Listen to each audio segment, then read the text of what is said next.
로마서 1장부터 3장까지 내용의 중심적인 내용을 제가 좀 간단하게 좀 정리를 해드리겠습니다. 사도 바울은 당시 이제 유대인들하고 이방인들에 대해서 공의하는 말이 있습니다. 모든 사람은 죄에 대해서 대가를 받는다. 성경은 그것이 이제 진리대로라고 표현을 하거든요. 이방인이나 유대인이나 죄를 지은 사람들은 모두 다 죄에 대한 형벌을 받게 되고 죄로 말미암아서 하나님의 심판을 받는다고 했습니다. 그런데 유대인들은 이 얘기를 받아들일 수가 없었습니다. 자신들이 가지고 있는 몇 가지 믿음이 있었는데, 우리는 유대인이라고 하는 종족, 우리는 유대인이거든요. 그래서 특별히 선민이라는 생각이 있었고, 두 번째는 우리는 하나님으로부터 할례를 받은 사람들입니다. 하나님께서 유대인들 다른 민족들하고 구분되는 특별한 어떤 정결 의식인 할례를 주셨기 때문에 우리는 좀 다르다. 세 번째는 하나님께서 시내 산에서 우리에게 율법을 주셨는데, 이 율법을 주셨다는 건 하나님께서 우리랑 특별한 언약을 맺으셔가지고 내가 너희들을 내 백성으로 삼겠다는 하나님의 약속으로 유대인들은 받아들였습니다. 그렇기 때문에 사도 바울이 당신들은 하나님의 앞에 죄를 졌을 경우 심판을 받습니다 할 때 유대인들은 그것을 받아들일 수가 없었습니다. 사도 바울이 말하려고 하는 초점은 뭐냐면, 당신들이 하나님 앞에 계명을 받았고 행위 언약을 맺었다 할지라도 그거 얼마든지 파기될 수 있습니다. 행함으로는 절대 구원을 받을 수 없습니다라고 얘기를 했는데 유대인들은 아니라는 거예요.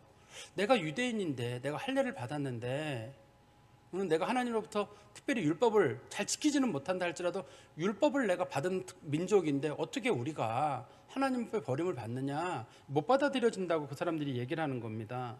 그러면서 그들이 반박하기를, 그러면 유대인이 아무것도 아니냐, 당신 말 얘기를 들어보면 마치 유대인들은 아무것도 아닌 것처럼 얘기를 하는데, 그래도 아브라함도 유대인이고 하나님의 할례도 줬고 하나님의 언약도 줬는데 그러면 그건 괜히 준 거냐? 사도 바울은 얘기하기를 괜히 준 거 아니라는 겁니다.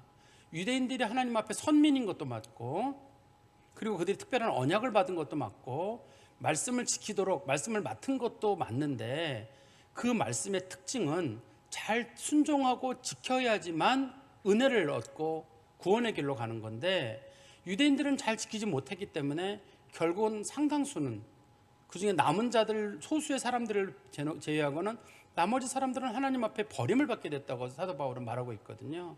유대인들이 특별한 사람인 건 맞는데, 그 특별한 사람들이 그 특별한 사람으로 남으려면 하나님에 대한 믿음도 지켜야 하고 계명도 잘 지키고 회개의 삶을 살아야 했는데 유대인들이 그러지 못했다는 겁니다. 그러니까 유대인들이 또 반박을 하는 거예요. 당신이 우리 유대인들을 잘 모르나 본데, 우리 유대인들을 하나님이 얼마나 사랑하시는지, 설령 우리가 큰 죄를 짓더라도, 설령 우리가 거짓말을 하더라도 하나님은 그것마저도 기뻐하신다. 우리가 큰 죄를 저지르면 나는 결국 큰 죄를 저지른 죄인이 되지만 하나님이 도리어 의로운 분인 게 드러나게 되고, 내가 거짓말을 하게 되면 사람은 거짓되지만 하나님은 참되시다는 게 결과적으로 드러나기 때문에, 내가 조금 잘못되고 내가 좀 부족한다 할지라도 하나님이 더욱 영광을 받으신다 그러면 우리 유대인들이 죄를 짓는 그런 문제들이 결국 하나님 앞에 그것마저도 영광이 되지 않느냐. 쉽게 말하면 이런 뜻이에요. 유대인들이 무슨 짓을 하더라도 하나님은 그것을 기쁘게 여기시고 우리를 용납해 주신다. 그런 식으로 얘기를 했던 겁니다. 사도 바울은 그 문제에 대해서 분명히 말하기를, 유대인이나 이방인이나 모두 다 하나님 앞에 죄인들이다. 유대인들에게 하나님 율법을 주셨고 이방인들에게도 율법을 주셨지만, 이방인들에게 주신 율법은 양심의 율법이거든요.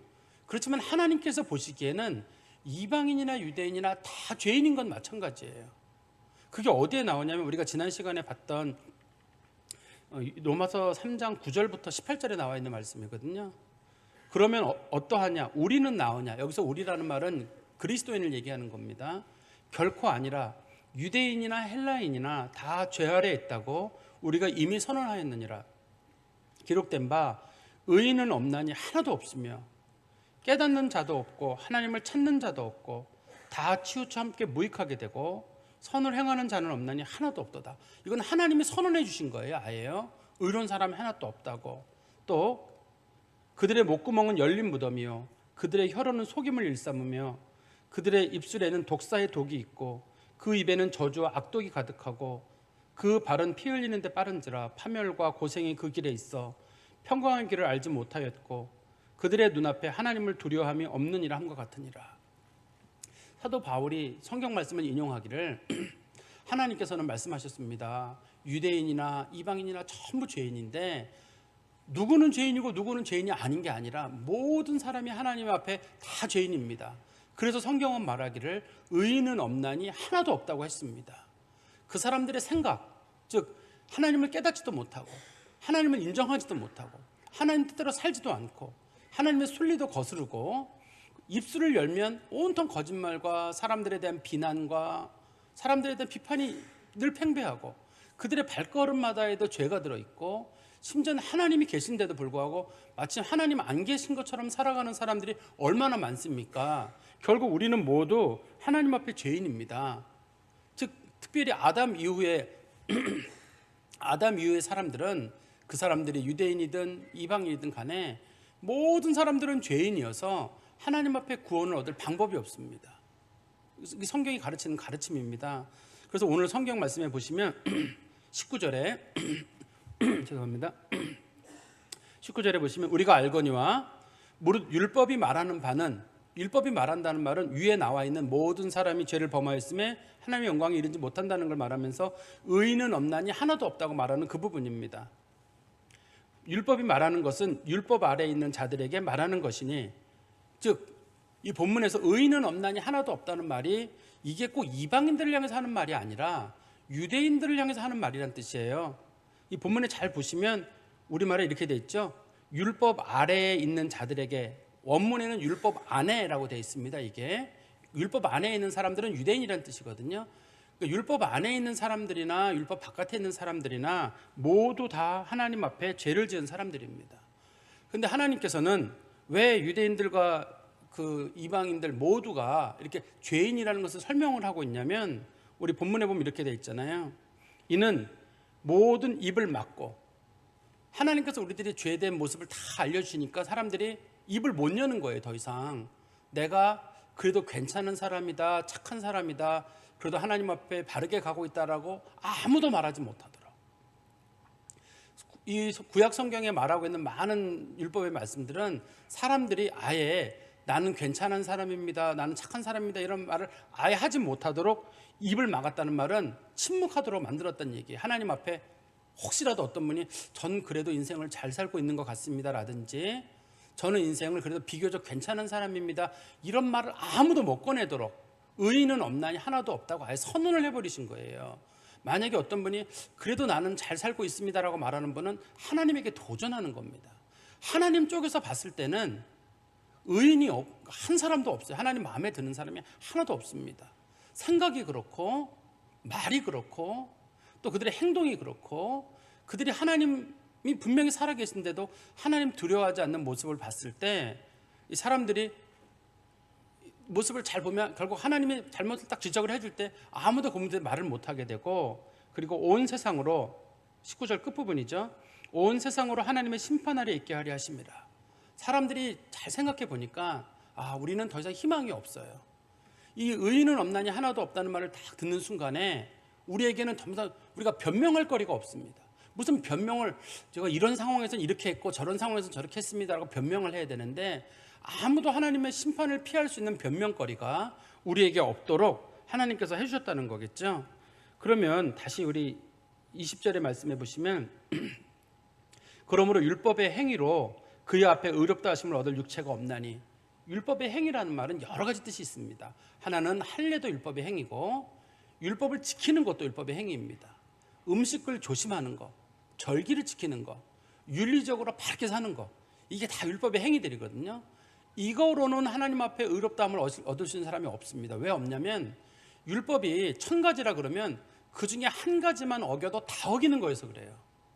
율법은 어떤 사람은 내가 1000가지 중에 10가지만 어긴 경우 저 사람이 100가지를 어기면 저 사람을 비난하거든요. 저 사람 죄인이라고. 마치 우리말에 머무든 개가 머무든 개 나무란다고 내가 조금 덜 묻으면 딴 사람을 비난하거든요.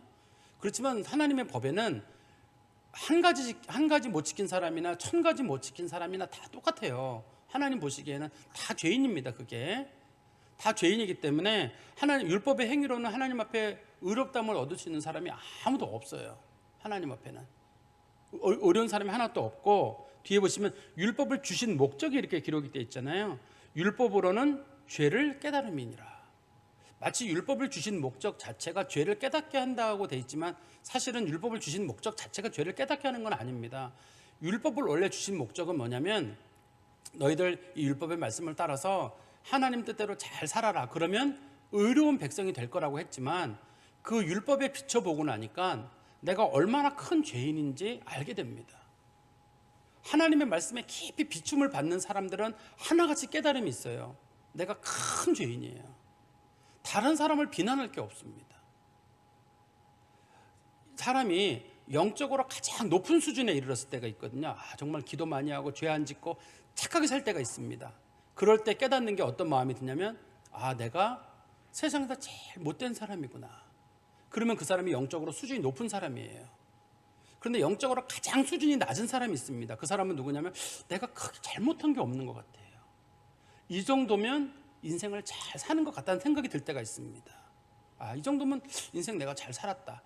인간을 쭉 줄을 세웠을 때 그래도 착한 사람 순위, 괜찮은 사람 순위에 내가 상위에 있을 것처럼 보일 때가 있습니다. 그게 영적으로 가장 안 좋을 때예요.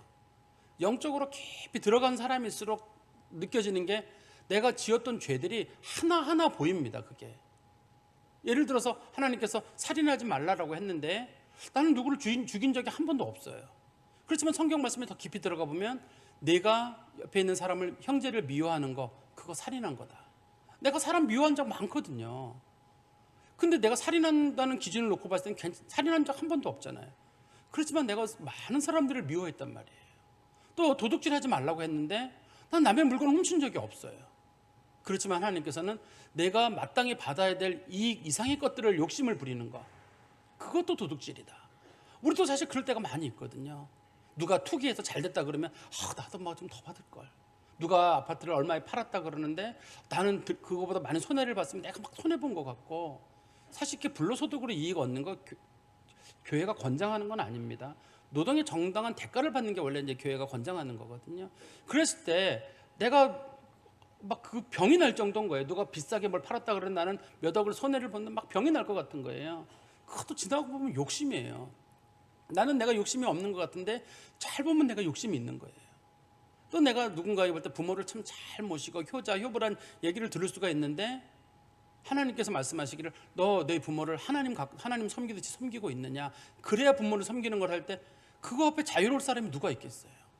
남들이 볼 때는 나를 효자라고 효부라고 말할지 모르지만 하나님 보시고 나면 내가 하나님은 둘째치더라도 부모에게 받은 은혜만큼도 내가 과연 갚을 수 있는가, 갚고라도 있는가, 자기 자신이 큰 불효자라는 게 수시로 느껴져요. 저도 그런 마음이 많이 들어요. 내가 이렇게 불효자가 무슨 목회자가 될 수 있는가, 과연. 남은 떠나서라도 내가 내 부모에게 못했는데 부끄러운 게 수시로 생각이 나요. 근데 살아있는 동안엔 제가 효자란 소리를 엄청 많이 들었어요. 보는 사람마다, 동네 사람들마다. 근데 문제는 그게 떠나서 제 마음속에 내가 정말 잘했는가 할 땐 그게 아니에요. 그러니까 하나님의 말씀의 비춤을 다 받고 나면 사람들이 깨닫는 게 뭐냐면 나한테 선한 것이 전혀 없구나. 하나님께서 말씀하시기를 의인은 없나니 하나도 없다는 말이 이게 맞는 말이구나. 우리가 다 치우쳐져 있고 때로는 직접적인 행동을 하지 않지만 마음을 먹고 있고 말로 죄를 저지르고 또 하나님 두려워하는 모습으로 살아가는 모습들, 이게 우리가 사람들 앞에 많은 죄를 짓는 것들이거든요. 그래서 성경은 말하기를 율법의 행위로는, 율법의 행위라는 말은 율법을 지키는 문제, 또 혹은 또 뭐 음식을 조심하는 문제, 절기를 지키는 문제, 할례를 받는 문제, 윤리적으로 남보다 뛰어난 거, 이런 거로는 구원을 얻을 방법이 전혀 없고 단지 율법은 죄를 알게 하는 것뿐이다라고 말하고 있습니다. 우리가 하나님 말씀에 비춤을 받고 보면 내가 얼마나 비참한 줄 알고 내 힘으로는 구원을 얻을 수 없다는 걸 알게 됩니다. 우리가 전적으로 타락한 사람들이에요. 우리들의 생각이 타락이 되어 있고 또 우리들의 추구하는 방향이 타락이 되어 있어요. 그러니까 하나님 보시기에 의로운 사람은 하나도 없습니다. 그래서 하나님께서 우리에게 주신 방법이 있어요. 저 인간들은 안 되겠다. 저 방법 가지고는 구원할 사람이 하나도 없으니 내가 저들에게 새로운 방법을 주셔야 되겠다. 그렇지만 새롭다고 해가지고 완전히 새로운 건 아닙니다. 이미 구약 성경에 언급된 얘기들이거든요. 21절에 말씀해 보시면 이제는 율법 외에 하나님의 한 의가 나타났으니, 하나님이 처음에 율법을 주실 때 너희들 율법을 잘 지키면 하나님 앞에 의로운 자가 된다고 했지만 온전한 사람이 아무도 없잖아요. 온전한 사람이 없기 때문에 결국 율법은 사람을 온전하게 못 만들고 도리어 사람이 죄인인 것만 알려줬거든요. 그런데 하나님이 그거로는 안 되니까 우리에게 율법 외에 또 다른 새로운 의의 법을 우리 가운데 주셨는데, 이는 율법과 선지자들에게 증거를 받은 것이라. 이거는 율법과 선지자란 말은 성경을, 구약 성경을 부를 때 율법과 선지자라고 부릅니다. 구약 성경을 다른 말로 줄여서 예수님께서 하나님을 사랑하라, 또 내 이웃을 내 몸과 사랑하라, 이것이 율법과 선지자의 강령이니라 라고 할 때, 구약 성경은 전체를 놓고 봤을 때 하나는 하나님을 사랑하는 것이고 또 하나는 사람을 사랑하는 것이다, 이런 뜻으로 정의 내리잖아요. 그래서 율법과 선지자라는 말은 구약 성경 전체라는 뜻이에요. 근데 구약 성경에 보면 특별히 예레미야서 31장에 31절부터 34절에 그런 말씀이 있습니다. 하나님께서 당시에 예루살렘이 멸망하기 바로 직전이거든요. 그때 하나님께서 뭐라 그러셨냐면, 내가 너희들에게 뭘 기대하겠느냐, 내가 너희들에게 새 언약을 주겠다. 너희들이 잘해서 새 언약을 주는 것이 아니라 내가 너희들의 남편인데 너희들이 남편인 나를 배신하지 않았느냐, 그리고 내게서 멀리 떠나지 않았느냐, 하나님 앞에 많은 죄를 저지르고 나를 모욕하지 않았느냐. 그런데 내가 너희들의 그걸 보지 않고 내가 너희들의 마음속에 나의 말씀을 주고 내 영을 주어서 이제부터는 너희들에게 하나님을 알라, 하나님 순종하라고 하지 않고 너희들이 스스로 알고 순종할 수 있도록 내가 새로운 법을 너희들에게 주겠다. 내가 이 새로운 법을 너희들에게 주는 이유는 너희들의 죄를 용서하기 위해서 주는 거고 너희들에게 지키라고 하는 건 아니다. 이 새 언약이라고, 소위 새 언약이라고 부르거든요. 31장 33, 예레미야 31장 31절이 새 언약이라고 하는데, 그 새 언약이 바로 예수님께서 오셔서 내가 너희들에게 새 언약을 준다고 말씀하신 그 새 언약과 같은 언약이에요. 다시 말씀드리면 하나님께서는 사람들이 하나님 앞에 온전하지 못하고 죄를 지었을 때 새 언약을 주심으로 말미암아 이제는 너희들의 선행과 너희들의 의로움으로 하나님 앞에 이르지 말고 오로지 하나님만 믿는 믿음으로 구원을 얻으라고 말한다는 뜻입니다. 그래서 22절에 보시면 하나님이 주시는 율법 외에 다른 의는 뭐냐면 22절에 곧 예수 그리스도를 믿음으로 말미암아 모든 믿는 자에게 미치는 하나님의 의인이 차별이 없느니라. 하나님께서 사람을 의롭게 하시는 것, 하나님 마음에 꼭 든다고 말씀하시고 죄 없다고 말씀하시고 하나님께서 그 사람을 용납해 주시는 것 뭐냐면 오로지 예수를 믿는 믿음으로 말미암아 하나님께서 주시는 거예요. 이거는 차별이 없습니다. 왜냐하면 유대인들에게는 그동안 하나님께서 아브라함 언약도 주셨고 신의 선 언약도 유대인들에게 줬거든요. 그건 차별이 있었습니다. 그때 당시에는 차별이 있었지만 이제는 우리 인간이 뭘 지킴으로 하나님과 무슨 계약을 맺은 게 아니라 하나님 쪽에서 일방적으로 우리들에게 은혜 언약을 주셔가지고 너희들 그저 예수를 믿기만 해라, 하나님의 아들 예수가 너희를 위해 십자가에 달려 돌아가신 걸 믿기만 해라 하고 그 언약을 주신 거기 때문에 이거는 하나님과 우리가 무슨 계약관계에 놓여 있는 게 아니라 하나님께서 일방적으로 주신 거거든요. 그래서 여기에는 유대인이나 이방인이나 죄인이나 세리나 차별이 없습니다. 하나님의, 우리 지난번에 얼른 목사님 설교 시간에 한번 말씀하셨잖아요. 하나님의 교회에 나올 때는 유대인이냐 이방인이냐 죄인이냐 아니냐 차별이 없어요. 누구나 교회에 나올 수 있고 누구나 하나님의 은혜를 받을 수 있고 교회에 못 나올 사람은 아무도 없어요. 교회는 다 그런 사람들이 나와야 되고 또 그런 사람들이 교회에 있어야 정상인 거고, 이 중에서 나는 그래도 저런 사람이 교회 오는 거 반대합니다. 그럼 그 사람이 나가야죠. 다 죄인끼리 모여 있는데 혼자 깨끗한 사람이 있으면 그 사람은 이미 죽어서 천국에 간 사람일 텐데 그 사람이 여기 있으면 안 되죠. 다 우린 죄인들의 모임이거든요. 우린 죄인들의 모임이기 때문에 우리가 의롭다 함을 얻을 수 있는 방법은 성경은 딱 한 가지만 얘기하고 있습니다. 예수를 믿음으로. 그러면 그 예수께서는 왜 우리를 위해서 죽으셨느냐? 예수님 죽으신 이유가 있을 거 아니에요. 23절 말씀해 보시면 우리 성도들이 잘 아시는 구절이죠. 모든 사람이 죄를 범하였음에 하나님의 영광에 이르지 못하더니. 사람들이 다 죄를 지어가지고 하나님께서 저울을 놓고 사람들을 재는데 다 함량 미달이에요. 다 거기에요. 하나님이 주실 때 하나님의 영광에 이르지 못했다는 말의 뜻은 우리나라 말로 바꾸면 미달이라는 뜻이거든요. 하나님 보시니까 최소한의 기준이 있거든요. 그 기준을 넘기는 사람도 한 명 없는 거예요. 다 낙제예요. 다 낙제입니다. 다 낙제이기 때문에 하나님께 볼 때 인간으로서는 선한 방법이 없기 때문에 하나님이 제안하시는 방법이 뭐냐면 24절입니다. 그리스도 예수 안에 있는 속량으로 말미암아 하나님의 은혜로 값없이 의롭다 하심을 얻은 자 되었느니라. 하나님께서 택하신 방법이 뭐냐면 예수 그리스도를 속량으로 주신 겁니다. 속량이란 말은 대속이거든요. 내가 죽어야 될 죄에 대해서, 내가 죽어야 될 형벌에 대해서 예수님이 대신 형벌을 받는 거예요. 인간에게서는 인간 스스로가 하나님 앞에 나아갈 수 없는데 그 죄인이 형벌을 받아봤자 아무 소용도 없어요. 그럼 그 사람 죽는 거로 끝나는 거거든요. 죄인이 살아나려면 죄 없는 분이 대신 그 사람의 형벌을 대신 받아야 됩니다. 대신 형벌을 받는 것을 속량이라고 해요. 속량이라고도 하고, 그걸 또 다른 말로, 속량은 돈을 주고 대가를 치르는 거거든요. 예수 그리스도께서는 우리 믿는 자들을 사탄의 구속에서, 사탄의 억압에서 구원해냈을 때 자신의 몸을, 자신의 피를 값으로 지불하신 거거든요. 그래서 우리 쪽에서는 값 없는 거지만 예수 그리스도의 은혜가 비싼 값을 치른 겁니다. 비싼 값을 치르고 우리를 구원하신 거죠. 그래서 우리는 예수로 말미암아 우리가 속죄함을 얻었어요. 예수께서 대신 죽어주신 겁니다. 예수 생각하기를 나는 그게 별로 고맙지 않다. 왜 하나님께서는 굳이 예수를 죽일 필요가 있느냐. 그냥 다 용서한다, 다시 시작해라, 이러면 좋을 것 같잖아요. 그렇지만 성경에는 하나님은 신실하신 분이시기 때문에 하나님은 말씀하시기를 피 흘림이 없이는 죄사함이 없다고 했습니다. 죄를 지은 사람은 반드시 그거에 대한 대가를 받아야 돼요. 그 사람이 만약에 그 대가를 받을 수 없으면 누군가가 다른 사람이 대가를 치러야 되는데 사람 중에 의로운 사람이 하나도 없으니 하나님의 아들 예수 그리스도께서 대가를 치르신 겁니다.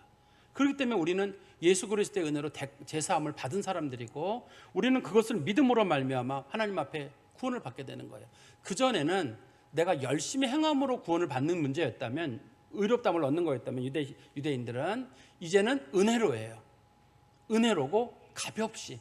값없이라는 말에 여기서 쓰는 이유는 싸구려다 그런 뜻이 아니라, 값없이라는 말의 뜻은 내가 그것에 대해서 어떤 대가도 치르지 않고 오로지 예수님께서 하신 일이고 하나님께서 하신 일로 말미암아 우리가 죄사함을 받았다는 얘기입니다.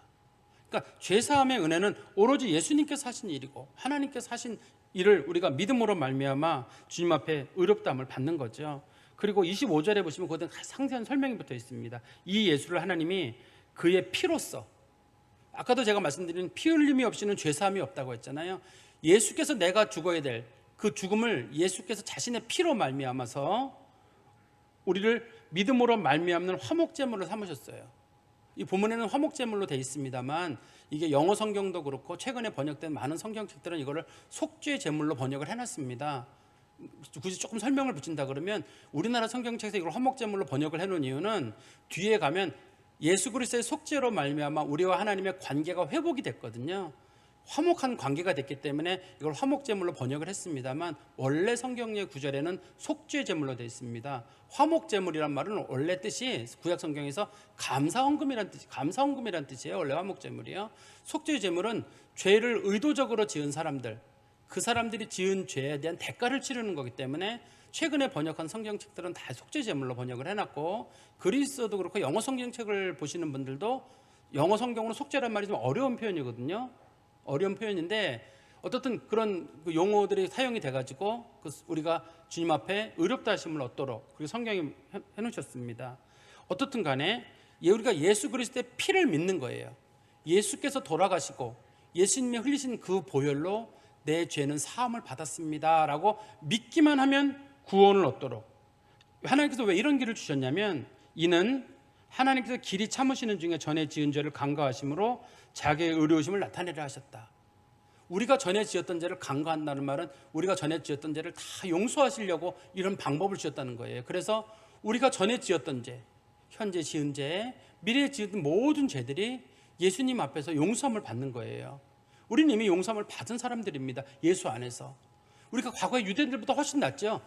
과거의 유대인들은 아무리 하나님의 법을 행해도 하나님께 너희들은 의롭지 않다라고 했는데, 우리에게는 그저 나를 위해 십자가에 달려 돌아가신 예수 그리스도의 보혈의 공로를 믿기만 하면 예수께서 영원한 대제사장으로 단번에 자기 죄를 들이시는 속죄의 양이 되심으로 우리는 주님 앞에 죄사함을 받게 되고, 우리는 주님 앞에 과거에 지었던 죄나 삶의 모든 죄들이 다 용서함을 받아서 하나님이 우리를 보실 때 우리가 예쁜 거예요. 의롭다는 말은 무슨 뜻이냐면 그 사람이 과거에는 죄를 지어서 밉고 지옥 형벌에 갈 사람인데 하나님께서 예수의 십자가를 믿는 사람들을 보시면 저 사람들은 다 예쁘고 구원받은 사람들이기 때문에, 근데 우리 입장에서는 내가 죽은 게 아닌데요. 맞아요. 내가 죽은 게 아닙니다. 예수께서 십자가에 달려 돌아가신 그분이 대속을 통해서 이런 구원의 역사가 이루어지는 겁니다. 26절입니다. 곧 이때 자기의 의로움을 나타내사 자기도 의로우시며 또한 예수 믿는 자를 의롭다 하심이라. 즉 예수 그리스도께서 십자가에 달려 돌아가심을 믿게 하심으로 말미암아서 하나님께서도 그래, 그동안 내가 인간들에 대해서 심판하려고 늘 마음을 먹고 있었고 인간들로 하여금 죄 문제에 침묵하게 했는데 이제는 하나님께서 예수의 죽음을 보시고 만족한다, 됐다. 예수가 모든 사람, 자신을 믿는 모든 사람의 죄를 용서했다고 내가 믿으니까 하나님도 마음이 편해지셨고요. 또 우리들에게도 예수 믿는 자들이 하나님 앞에서 다 용서함을 받도록 의롭다함을 받았다는 말의 원래 기본적인 뜻은 이겁니다. 하나님의 마음에 꼭 든다는 뜻이에요. 원래 의롭다는 뜻이요. 하나님께서 우리를 보시니까 마음에 꼭 드는 거예요. 우리의 행동과 삶이 그래서가 아니라 우리를 볼 때마다 이제는 예수가 보이는 거예요. 하나님께서는. 그래서 우리도 항상 예수님만 붙잡고 하나님만 붙잡으면 되는 거죠. 근데 하나님께서 주시는 새로운 의의 방법은 뭐냐면 인간은 개입할 필요 없다. 개입할 수도 없습니다. 모두 죄인이기 때문에.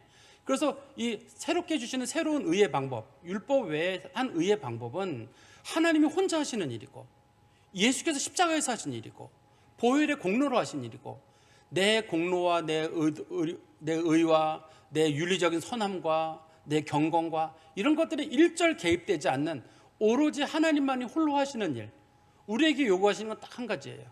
그저 믿기만 해라.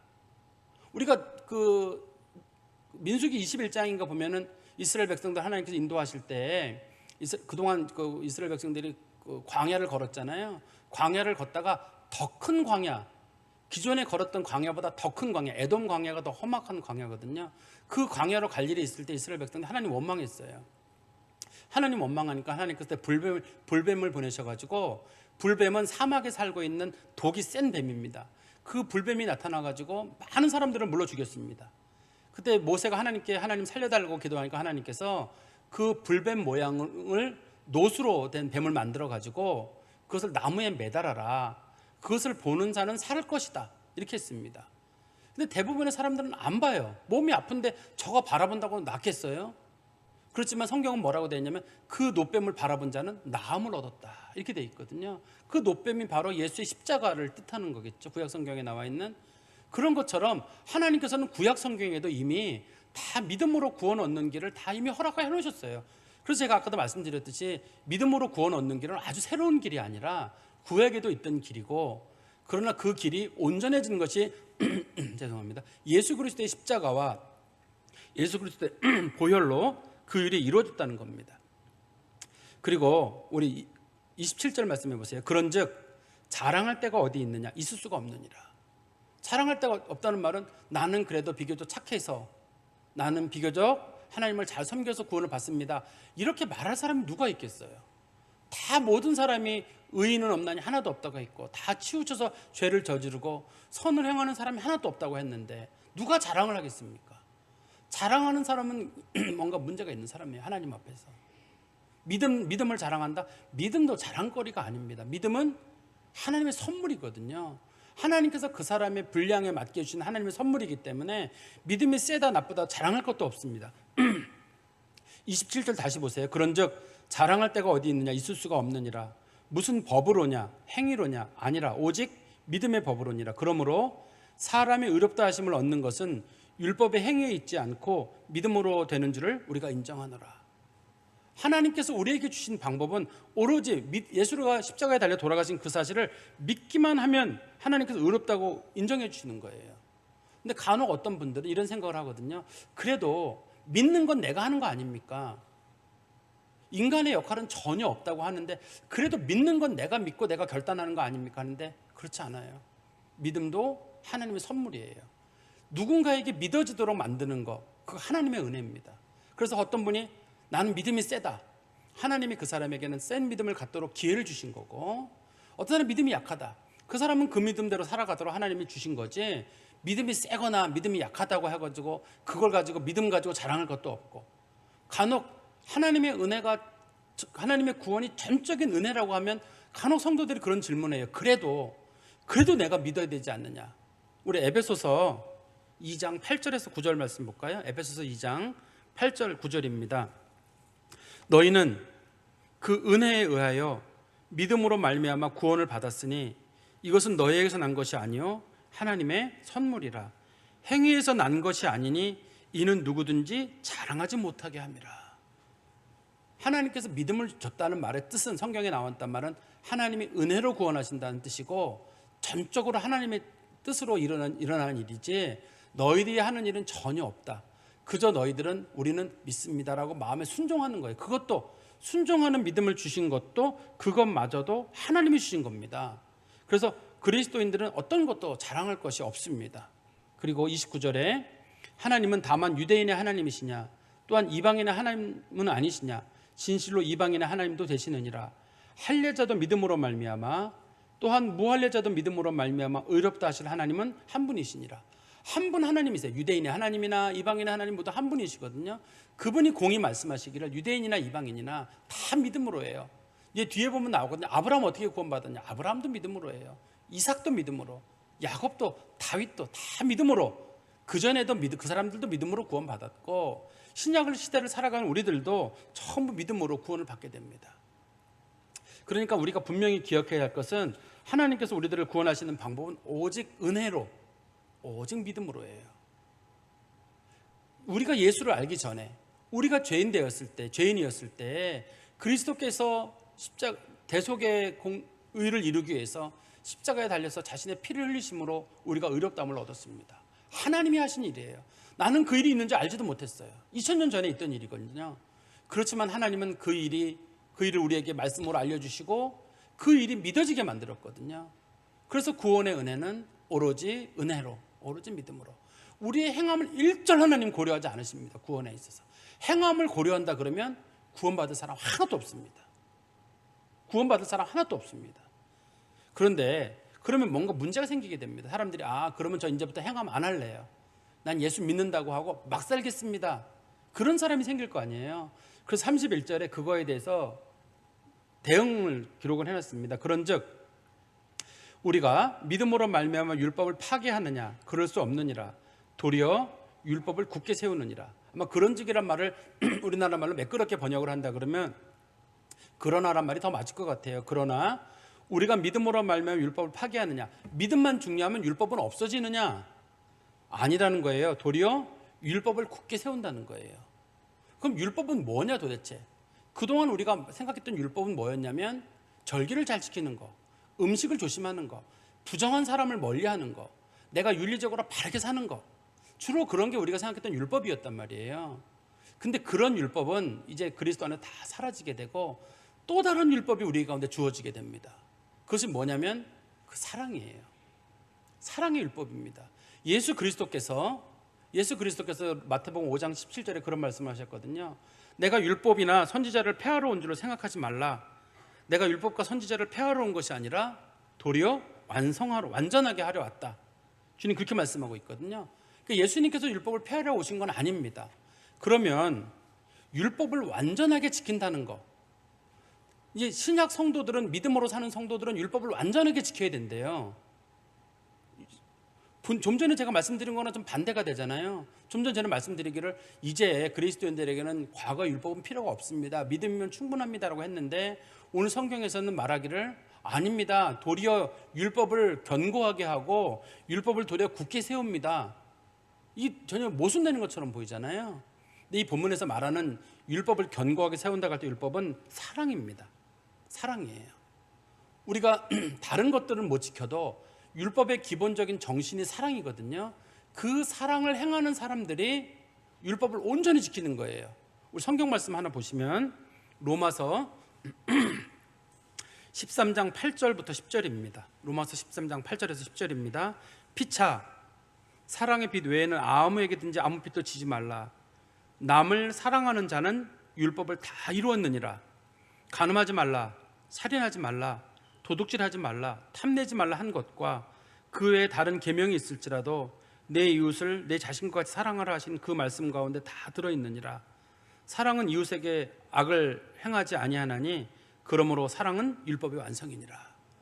율법을 온전히 완성하려고 하는 성도들, 내가 온전한 그리스도인으로 살려고 하는 성도들은 뭘 해야 되냐면 사랑하는 겁니다. 사랑이란 말이 너무 추상적이거든요. 근데 사랑은 우리 그리스도인들이 살아가는 삶의 기본적인 정신입니다. 예를 들어서 내가 누구를 사랑하는데 미워할 수 있을까요? 어떠세요, 여러분들? 내가 누구를 진심으로 사랑하는데 미워할 수 있나요? 내가 누구를 욕할 수 있습니까? 내가 누구를 사랑하는데 사기칠 수 있나요? 내가 누구를 사랑하는데 폭력을 행할 수 있습니까? 사랑하는 사람은 못해요. 하나님을 사랑하는 것과 사람을 사랑하는 것, 이게 율법의 두 가지 강령이거든요. 여기서 말하는 사랑은 사람만 사랑하는 게 아니라 하나님을 사랑하는 것과 사람을 사랑하는 게 율법 전체의 강령입니다, 기본적으로. 그런데 그 사람이 하나님 사랑하는 사람이 예배 생활을 안 하겠어요? 하나님 사랑하는 사람이 하나님 앞에 온전하지 않겠습니까? 하나님 사랑하는 사람이 남에게 해코지 할 수 있겠어요? 사람 사랑하는 사람이 남에게 할 수 있겠습니까? 지금 우리 주변에 전쟁이 많이 일어나고 있잖아요. 사람 사랑하면 할 수 있을까요? 저는 최근에도 또 봤는데, 그때도 한번 제가 좀 충격적이었었는데, 러시아의 러시아 정교회 수장 키릴 대주교라고 하는데, 그 키릴 대주교가 이번에 전쟁에 참여하는 사람들은 죽으면 뭐 면제를 얻는다고, 영생을 얻는다는 식으로 지금 얘기를 했잖아요. 과거에 1517년인가요? 루터가 종교개혁을 일으킬 때, 그때에도 마침 로마 교황이 이 면죄부를 사게 되면 사람들이 죄가 없어진다는 식으로 얘기를 해가지고 그 종교개혁이 일어났었거든요. 근데 지금 러시아에 똑같은 일이 있는 거잖아요. 가서 우크라이나 사람들하고 싸우다가 당신들이 죽으면 당신들은 죄가 사함을 받는다, 이런 식으로 지금 러시아의 키릴 대주교가 지금 얘기를 했었거든요. 굉장히 경건한 사람입니다, 원래 이 키릴 대주교가. 근데 이런 하나님 앞에 미친 말을 했는지 난 이해가 안 돼요. 어떻게 사람이 사람을 죽일 수가 있습니까, 여러분? 몇 번 말씀드리잖아요. 사람 인생이 짧아요.